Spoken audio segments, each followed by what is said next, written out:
Hello बच्चों, 10th class के छठे लेसन का आज है 7वां एपिसोड बच्चों, जिसमें हम पढ़ेंगे अभिक्रियाओं का उनके वेग के आधार पर वर्गीकरण। ठीक है, टॉपिक क्या है आज का? वेग के आधार पर अभिक्रियाओं का वर्गीकरण। तो बच्चों, वेग क्या हो सकते हैं? वेग क्या है? स्पीड। या तो कोई बहुत तेज स्पीड होगी या बहुत धीरे होगी। ठीक है, तेज को वो ऐसे मतलब साइंटिफिक भाषा में क्या कहेंगे, थोड़ा अच्छा वर्ड क्या कहेंगे? तीव्र। और धीरे को क्या कहेंगे? मंद। तो इसका मतलब अभिक्रियाएं कितने प्रकार की हुई बच्चों? 2 प्रकार की। कौन कौन सी 2 प्रकार की अभिक्रियाएं होगी हमारे पास वेग के आधार पर? वेग या तो ज्यादा होता है या तो कम होता है। ज्यादा होता है तो वो अभिक्रिया कौन सी होती है? तीव्र अभिक्रिया। तो एक प्रकार हो गया हमारे पास तीव्र अभिक्रिया, और दूसरी जिसमें वेग कम होता है उसे अपने कौन सी अभिक्रिया कहते हैं बच्चों? मंद अभिक्रिया। ठीक है, अब वेग कहा था तो वेग तो 2 ही हो सकते हैं, या तेज या कम। तेज तो तीव्र, मंद धीरा, धीरे वेग तो मंद अभिक्रिया। ठीक है, तो इसके अंदर अपने पास पहली परिभाषा क्या हो जाएगी? पहली परिभाषा हो जाएगी कि वह अभिक्रिया जिसमें क्रिया कारकों को आपस में मिलाए और मिलाते ही तुरंत उत्पाद में बदल जाए तो उसको अपने तीव्र अभिक्रिया कहते हैं। बहुत जल्दी जल्दी उत्पाद में बदल जाए उसको अपने तीव्र अभिक्रिया कहते हैं। ठीक है, तो तीव्र अभिक्रिया की परिभाषा होगी वह अभिक्रिया जिसमें अभिकारकों को मिलाते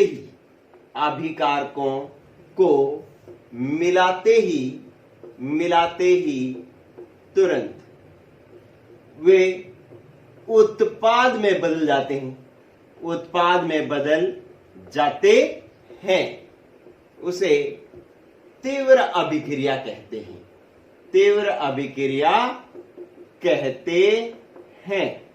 ठीक है, तो ये तो अपने पास होगी तीव्र अभिक्रिया।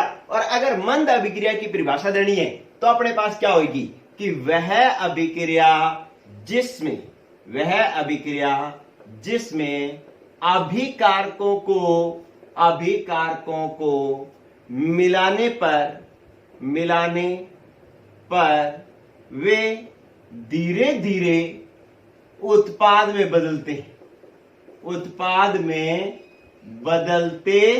हैं, उसे मंद अभिक्रिया कहते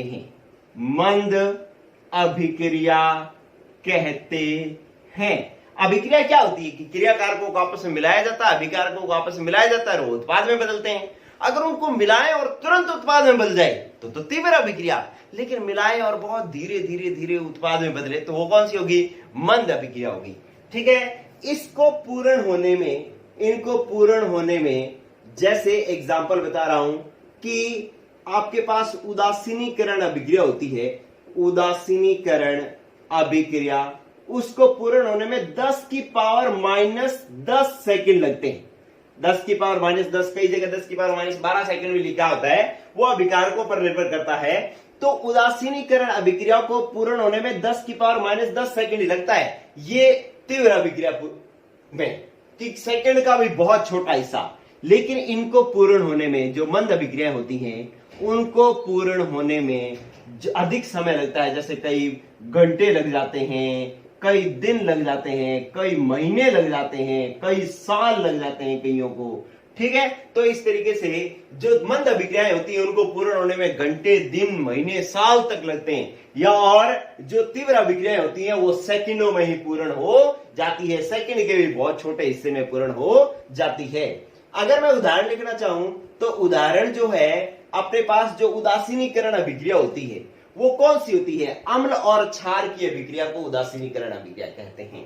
ठीक है, तो ये कहता है कि अगर परबल अम्ल और परबल क्षार की अभिक्रिया करवाई जाए तो ये क्या बनता है? उत्पाद जो है वो लवण और जल बनता है। इसको हम उदासीनीकरण अभिक्रिया कहते हैं। अम्ल और क्षार मिलकर के लवण और जल बनाते हैं, इसको उदासीनीकरण अभिक्रिया कहते हैं। लेकिन अगर परबल अम्ल मतलब NaOH, सॉरी परबल अम्ल मतलब HCl, परबल क्षार मतलब NaOH, ये अभिक्रिया करते हैं तो Na जो है वो Cl से अभिक्रिया करके NaCl लवण बना लेता है और इसका H और इसका OH मिलकर के जल बना लेते हैं, तो ये अभिक्रिया जो है बहुत तीव्र होती है, जो 10 की पावर -12 या -10 सेकंड में जो पूर्ण होती है वो यही अभिक्रिया है। तो ये इसका उदाहरण हो गया। ठीक है, और इसका उदाहरण कौन सा दे रखा है बच्चों? और इसका उदाहरण दे रखा है कि पौधों में प्रकाश संश्लेषण, पौधों में प्रकाश संश्लेषण ये भी एक तीव्र अभिक्रिया का उदाहरण है। बहुत तेजी से होता है कि पौधों की जो पत्तियां होती हैं वो पौधों के लिए भोजन बनाती है सूर्य के प्रकाश की उपस्थिति में, तो वो बहुत जल्दी जल्दी भोजन बनाती हैं पत्तियां पौधे के लिए। ठीक है, तो उसको जो है वो कौन सी अभिक्रिया होती है? तीव्र अभिक्रिया होती है। और एग्जांपल है अपने पास, अगर AgNO3 सिल्वर, Ag क्या? सिल्वर, NO3 क्या? नाइट्रेट, कल ही मैंने बताया था, और इसकी अभिक्रिया अम्ल से करवा दें HCl से, तो Ag और Cl क्या बना लेता है? AgCl, और H और NO3 क्या बना लेता है? HNO3। ये भी एक तीव्र अभिक्रिया का उदाहरण है। तो अगर आपसे पेपर में ऐसे पूछा जा सकता है कि तीव्र अभिक्रिया को परिभाषित करते हुए इसके उदाहरण लिखिए, तो ये उदाहरण लिखने होंगे। आपको ऐसा प्रश्न आ सकता है कि प्रकाश संश्लेषण किस प्रकार की अभिक्रिया है? तीव्र अभिक्रिया है या मंद अभिक्रिया है? तो आपको कहना है तीव्र अभिक्रिया है। ठीक है, तो अब परबल अम्ल और परबल क्षार की उदासीनीकरण अभिक्रिया कैसी है? तीव्र अभिक्रिया का उदाहरण है। तो इस तरीके से ये अपने पास तीव्र अभिक्रिया के उदाहरण दे रखे हैं। और मंद अभिक्रिया के उदाहरण कौन से बच्चों? मंद अभिक्रिया के उदाहरण, मंद अभिक्रिया का उदाहरण जो है वो अपने पास दुर्बल अम्ल और दुर्बल क्षार की अभिक्रिया जो है वो भी एक मंद अभिक्रिया का उदाहरण है। और एक उदाहरण है एस्टरीकरण, ये CH3COOH एसिटिक अम्ल होता है। इसका नाम क्या होता है? एसिटिक अम्ल।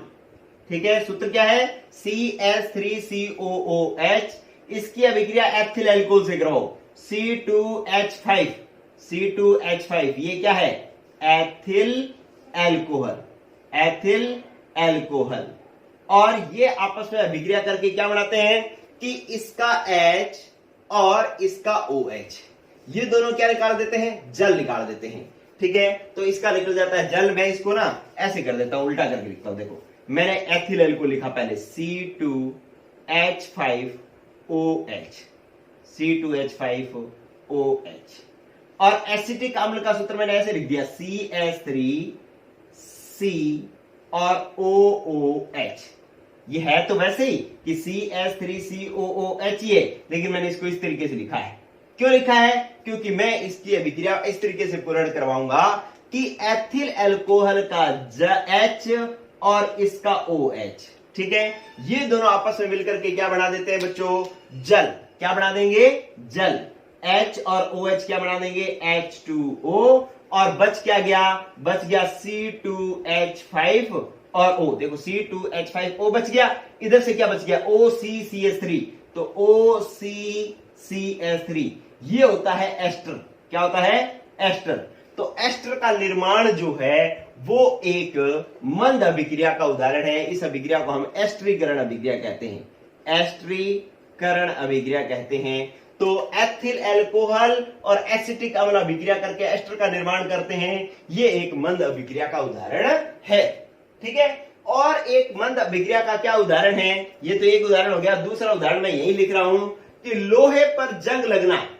ठीक है, लोहे पर क्या होना? जंग लगना भी मंद अभिक्रिया का उदाहरण है। मैं यहां पर इसकी परिभाषा साफ करके उदाहरण इसका लिख रहा हूं।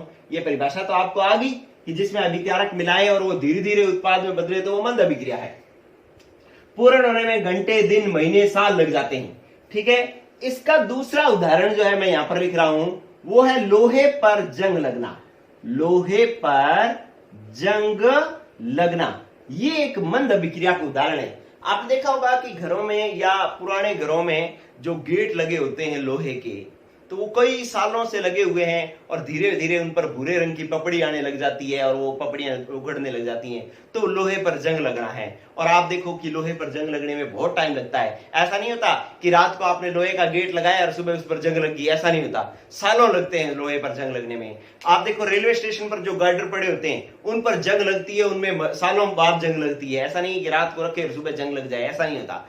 ठीक है, तो उसको पूर्ण होने में बहुत टाइम लगता है, तो वो क्या है, एक मंद अभिक्रिया का उदाहरण है। और लोहे पर जंग लगना एक रासायनिक परिवर्तन है, आपको पता है। इसकी रासायनिक अभिक्रिया होती क्या है कि जो लोहा होता है ना Fe, वो वायुमंडल में उपस्थित ऑक्सीजन से अभिक्रिया करता है, और वायुमंडल में उपस्थित नमी, देखो जंग तब लगती है जब वहां पे नमी हो, पानी हो वहां पे, ठीक है, और वायु और नमी की उपस्थिति में लोहे पर जंग लगता है। ये Fe हमारे पास क्या है, लोहा, ठीक है, ये लोहा है और ये वायु है, और जल क्या है, नमी। तो इनकी उपस्थिति में जंग लगता है। और जंग किस तरीके से बनता है कि जंग का सूत्र होता है Fe2O3। इसका कहता है अपने फेरिक ऑक्साइड, और प्लस इसके साथ 3 जल के अणु जुड़ जाएं तो हम इसको कहते हैं जल योजित, जल जुड़ा हुआ है और फेरिक ऑक्साइड है, तो आप इसको कहोगे जल योजित फेरिक ऑक्साइड। ध्यान रखना, अगर फेरस ऑक्साइड कह दे तो वो गलत है, फेरिक ऑक्साइड ही होता है, ठीक है। तो जल योजित फेरिक ऑक्साइड जो होता है, इसी को हम कहते हैं जंग। जो लोहे पर भूरे रंग की पपड़ी आती है ना, उस भूरे रंग की पपड़ी का सूत्र क्या है बच्चों, Fe2O3 जिसको हम कहते हैं क्या है, जल योजित फेरिक ऑक्साइड। अगर फेरस ऑक्साइड कह दिया तो वो गलत है, ध्यान रखना, ठीक है। तो इस तरीके से ये जो आपके पास जल योजित फेरिक ऑक्साइड बना है, इसी को हम जंग कहते हैं। जो भूरे रंग की पपड़ी होती है उसका यही सूत्र है। अगर आप इसको संतुलित करना चाहते हो तो यहाँ पे 6 लगा दो, यहाँ पे 3 लगा दो, यहाँ पे 2 लगा दो, फिर आप क्या करो, यहाँ पे 2 लगा दो, ये अभिक्रिया हो जाएगी संतुलित, ठीक है। वेरी वेरी इंपॉर्टेंट है, लोहे पर जंग लगने की अभिक्रिया, रासायनिक अभिक्रिया लिखो।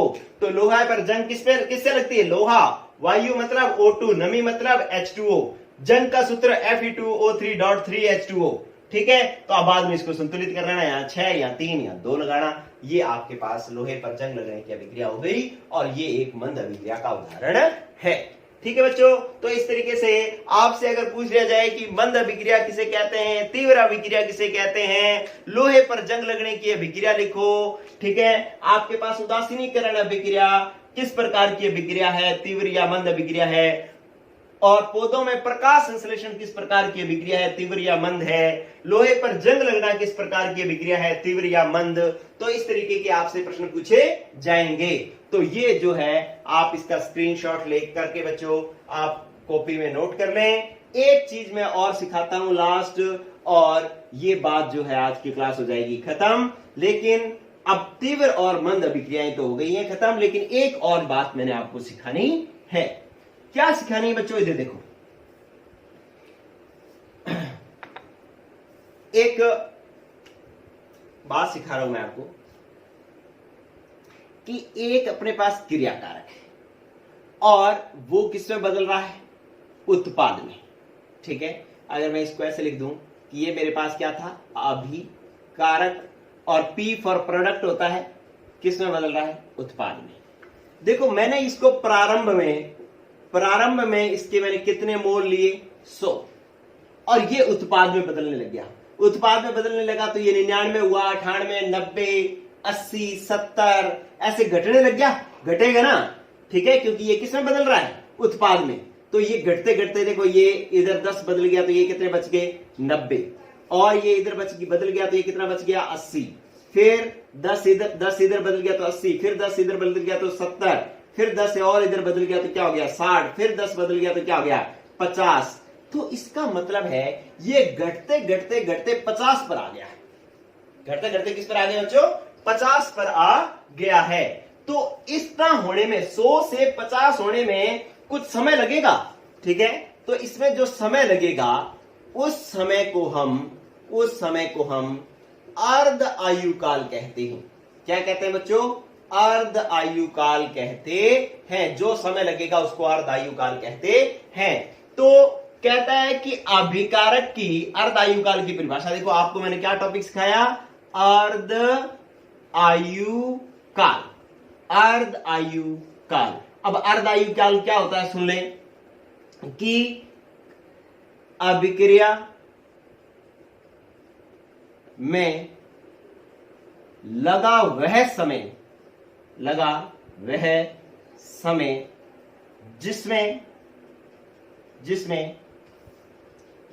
अभिकारक की सांद्रता, अभिकारक की सांद्रता उसकी प्रारंभिक सांद्रता की, प्रारंभिक सांद्रता की आधी रह जाती है, आधी रह जाती है, उसे अर्ध आयुकाल कहते हैं, अर्ध आयुकाल कहते हैं। तो ये आपसे पेपर में पूछा जा सकता है कि अर्ध आयुकाल किसे कहते हैं, कि किसी अभिक्रिया में लगा वह समय जिसमें अभिकारक की सांद्रता उसकी प्रारंभिक सांद्रता की आधी रह जाती है, उसे हम अर्ध आयुकाल कहते हैं। या किसी अभिकारक की सांद्रता आधी होने में जितना समय लगता है उसे अर्ध आयुकाल कहते हैं। तो ये अर्ध आयुकाल की परिभाषा होगी बच्चों। और जो आपके पास प्रकाश संश्लेषण अभिक्रिया है उसका जो अर्ध आयुकाल होता है वो अपने पास